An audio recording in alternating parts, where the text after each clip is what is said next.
The Quickhull algorithm is a widely used solution to the convex hull problem. The convex hull is the set of vertices that form a shape containing all other vertices within it. Determining the convex hull is a fundamental geometric problem that has applications across a range of industries. One application of the Quickhull algorithm is in sports analysis. Consider a basketball game with the players spread across the court. By analysing the convex hull for each team, we can gather statistics and perform analysis, considering things like territory control, positioning, and movement. Another application is in computer graphics. Simulations involving collisions have concepts called collision meshes, which are used to denote that collisions take place. These are used so that the way collisions are handled can be simplified. For example, walking up a ramp is easier to animate than walking up stairs, so we can use a collision mesh to make an object interact with stairs as they would with a ramp. Using the Quickhull algorithm is an efficient way to map the collision mesh of complicated shapes. The Quickhull algorithm uses a divide and conquer approach. First, a line is drawn between the points farthest to the left and right on a 2D plane. These points are part of the convex hull, and the line segments the graph into two subsets. Then, lines are drawn from the 2 points on the line to the point farthest from the line. This point is also part of the convex hull.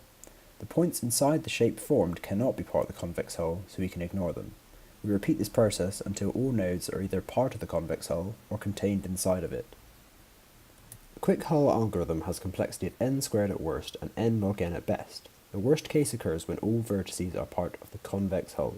The best case is when each segmentation divides the nodes evenly and the number of vertices of the convex hull is small compared to the number of vertices contained within the convex hull. The implementation of the Quickhull algorithm is relatively simple and requires only some basic math. The code I have written is made of 4 functions, 2 functions to form the Quickhull algorithm and 2 helper functions. The Quickhull function takes in a list of points, determines the 2 points farthest to the left and right, adds them to the convex hull, and then creates 2 segments from the line between these points. For each segment, we run Quickhull2, which recursively calculates the point farthest away, adds it to the convex hull, and then runs Quickhull2 on the new segment that is not in the convex hull. We know what nodes are in the convex hull if they are above the line when we are doing the segment below the line, or vice versa from the segment above the line. To check this, we pass in a flag to denote if the nodes we are looking at are above or below the original line. There are 2 helper functions we use in these functions. The first creates segments from a line by considering what points are above or below the line. This is done with the use of the line equation y equals mx plus c. For each node, if y is greater than mx plus c, then it is above the line, and if y is less than mx plus c, then it is below the line. The second uses the dot product to determine what point is farthest from the line. The code itself will prompt the user for a number of nodes, which when entered will generate a random graph with that amount of nodes. Run the algorithm on it, and then show the results.